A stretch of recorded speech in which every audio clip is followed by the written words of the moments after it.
Welcome to All About Change. Now is a great time to check out my new book about activism, Find Your Fight. You can find Your Fight wherever you buy books, and you can learn more about it at jruderman.com. Abraham Hamra knows the historic plight of the Jewish diaspora better than most. At 6 years old, he was separated from much of his family, unsure if he'd ever see his grandparents again. He was among the last Jews left in Syria. And just a year after announcing Jews could leave Syria for the U.S., the Assad regime reversed course and said the remaining Jews were stuck. Abraham and his family were trapped. Eventually, the policy was reversed, and Abraham was able to reconnect with his family in the U.S. and eventually with the rest of his extended family living in Israel. Now, alongside a successful career as a lawyer, Abraham advocates for Israel on social media and on the streets of New York. He speaks widely about not letting Jews get bullied anymore, and he lives what he preaches. It's time to hear some motivation from one of the strongest and loudest Jewish voices in America. Abraham Hamra, thank you so much for being my guest on All About Change. I'm really looking forward to this conversation today. Thank you for having me, and I'm looking forward for the conversation as well. I love your podcast. Thank you so much. Abraham, I think a lot of my guests worry about how their activism might impact their social and professional lives. How do your colleagues at your law firm feel about your social media presence and activism? At my firm, I've received nothing but love and support. And I actually had that fear because I started speaking out 4 or 5 years ago. But after October 7th, everything got just heightened extremely. And within the first month after I started speaking out, after October 7th, I started losing a ton of business from my immigration base, which is a diverse base of clientele, so you can understand. Mm-hmm. And I predicted a loss in business. I didn't predict it to be that much. I went to my partner's office. I wanted to have this conversation with her and just kind of apologize. I knew it was because of me and because of my activism, and that now it's affecting her. It's going to affect my associates. It's going to affect my paralegals. And I was honestly starting to panic. I went to my partner to apologize to her, and she's like, "Are you crazy? You're standing up for what you believe is right. You're defending yourself, and you're defending us. Our Western values matter. Although I'm not Jewish, it matters to me to have the freedoms that we have in America. Keep fighting, keep doing what you're doing." And as a matter of fact, look what our senior associate did. She created in a response to a loss of business. This is how my office rallied around me. She created a post that says, "We stand with Israel against anti-Semitism." And it sat on the cover page of our website in response. I didn't ask for it. I would have never asked them to do that. And honestly, it was just so moving to know, we do have allies. We do have friends. Now, right. I know the story isn't the same for everybody. I'm lucky, thank God, that I own my own business. But I can tell you my office receives dozens of emails calling for people to, people calling for me to be fired. But I'm thank God I'm privileged to be one of the owners. So they really can't do that to me. So first of all, congratulations. And, I think that you're working with some special people because maybe not everyone would have that experience. But Abraham, I want to bring up, an issue that you are sort of in a unique position in the Jewish community. I mean, there's this narrative out there that's all pervasive about Jews being white. And I think there's this narrative like, Jews came, they were kicked out of Europe. We were, exterminated in the Holocaust. We came to the land of Israel. I mean, I think there's a lot of misunderstanding about Jewish connection to the land of Israel, but you are someone who was born and grew up in Syria, in the Arab world. You speak Arabic. You understand that culture. What does that do for you in terms of your ability to speak out and sort of challenge the narrative of who Jews are? It gives me two advantages. One, I just want to be very clear. I don't personally believe in white Jews, right? This racial construct may work in America and may work in different cultures. It doesn't work for us. Me and you are both the same. We both originate from Judea. We both have different diasporic experiences. So I'm not going to identify myself and my identity with the experience I received as a result of my persecution. Right? So this construct of white Jew is very convenient to fit in the language of the American dictionary, but there is no such thing. To have this darker complexion, I don't need to have this debate. So my ability as a Jew is I say, no, absolutely not. As a Jew from Syria, as a Jew from an Arab country, an Arabized country, I must say, I say absolutely not. We existed in this region, this entire region, whether it's Syria, Iraq, Jordan, they did not exist until the 1920s, until after the Ottoman Empire fell. 1 million of us became refugees.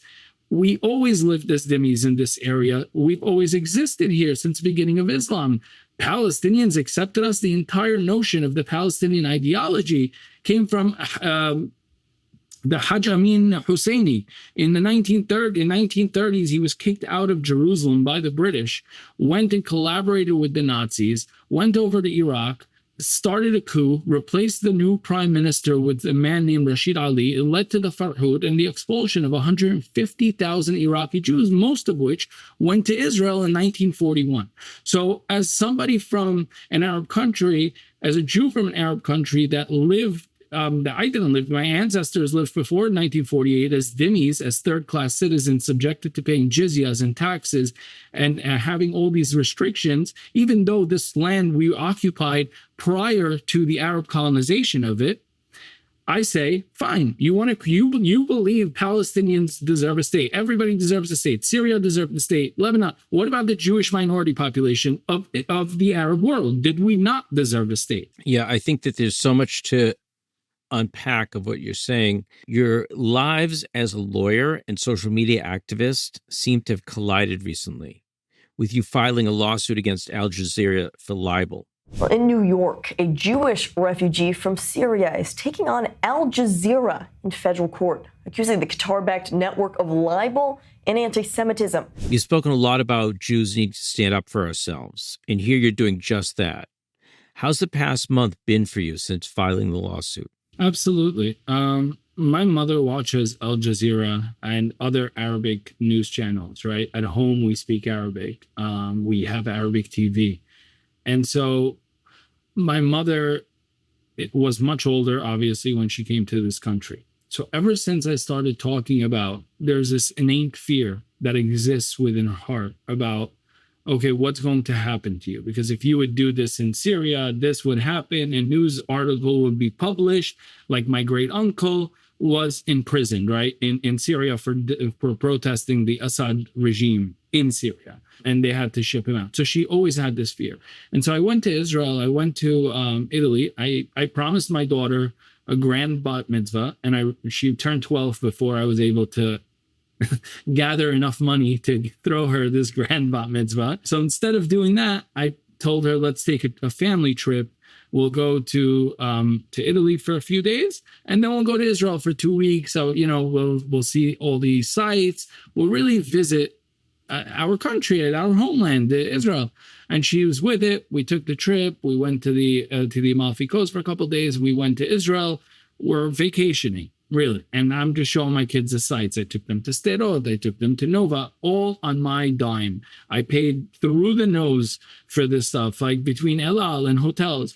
And all of a sudden, I had a meetup. I called for a meetup in Israel with all the content creators that I knew. They came through. We hung out by the Tayelet. We're, enjoying life, drinking, having fun. One of my friends said, would you like to get into Gaza? I said, absolutely. Like, what kind of question is that? I'm an activist. I'm speaking about this subject. And given the opportunity, I would love to get into Gaza.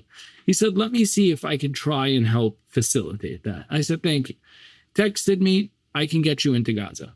You need to get to this area, and you're going to get in. I said, amazing. I took a cab, I took a cab to the location that took us to the border, and we went into Gaza. I filmed, I said the truth, I showed truthfully what was going on. And then me and Marwan, who is an Arab Druze influencer, did a Arabic post from the food distribution site, from the food site, the storage site, showing the people, the Arab people at least, there is no starvation. There's so much food here. This is a lack of management. This is a failure of bureaucracy. If anything, there's thousands of boxes filled to the rim with food, just sitting there under 110-degree sun. It was August in Israel in the south. And so we did this video. Before I know it, Al-Jazeera is running a story. Paid propagandists. Israel paid this individual, paid these people to, if I'm remembering it correctly, I don't remember the exact quotes, but basically alluding to that Israel paid us to go into Gaza and push Israeli Zionist propaganda. When I saw that, I knew my mother's reaction, what it was going to be when she saw that, right? Like the fear in her heart as well is like, oh my God, like, is this real? Like, this Arab news channel just came back now attacking you here in America.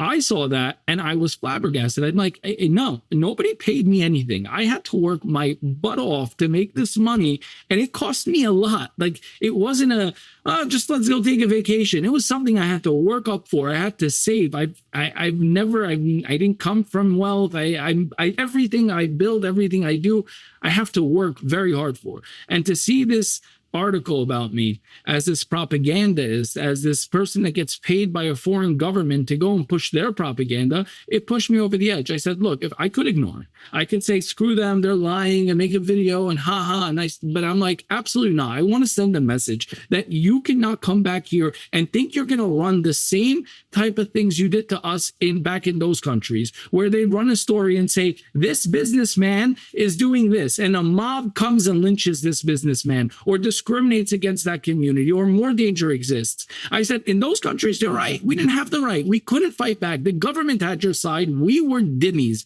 We were Shefet Yahud, which was the insult we received on the street, a piece of Jew.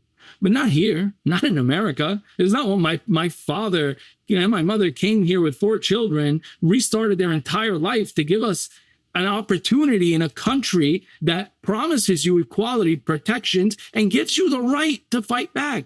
And so we're sitting in this precarious time, and I have this opportunity to not stay silent at the face of libel and slander against me. So, of course, I wasn't going to stay silent. I filed the lawsuit telling Al Jazeera, you really think I'm a paid propagandist? You're a liar. I'm going to prove that you're a liar, and you're going to have to pay those damages. And so that's really the inspiration to file the suit. I hope you're successful, because I think that this is happening to us over and over again. There are lies that are perpetrated. There's no one stopping it. Kol hakavod, and congratulations for, taking this step, because I think a lot of people may be afraid to take that step. No, I get it. And honestly, and I spoke to an organization about this. I said, look, like I'm funding this litigation, but forget a lot of people may not want to take this step. What if they can't afford it, right? Like litigation's expensive. It's not cheap. And I don't think we have built enough avenues in which people can come to a fund and say, hey, I had an anti-Semitic incident happen to me. Whether you want to assign it to your lawyers or not to handle, I want to file a lawsuit. Is there a fund available that can cover costs of the attorneys, right? This is a practical step in actual fighting anti-Semitism. It actually led me to shift a little bit of my focus from fighting the outside to trying to fix what's wrong with us on the inside, which is the new initiative I've actually just launched last week. Can you talk a little bit about it? Yeah, I called it Beit Debate. And what I realized is we are never going to, we're playing this game of whack-a-mole with anti-Semites. One anti-Semite comes out, 10 Jewish influencers make a video, organizations send a statement. It used to work 5-6 years ago. It used to work when the ADL called you an anti-Semite. Oh my God, you made the donation, you went to the Holocaust Museum. It affected people. Today it doesn't work. They don't care. You're seeing they do not care. So it led me over Shabbat last week. I was just praying. I was in shul, and I was thinking, and I'm like, we keep saying a unified nation, unity. Our unity is our strength. That's how we're going to fight back against, anti-Semites. But I looked around and I said, What organization is focusing on the inside?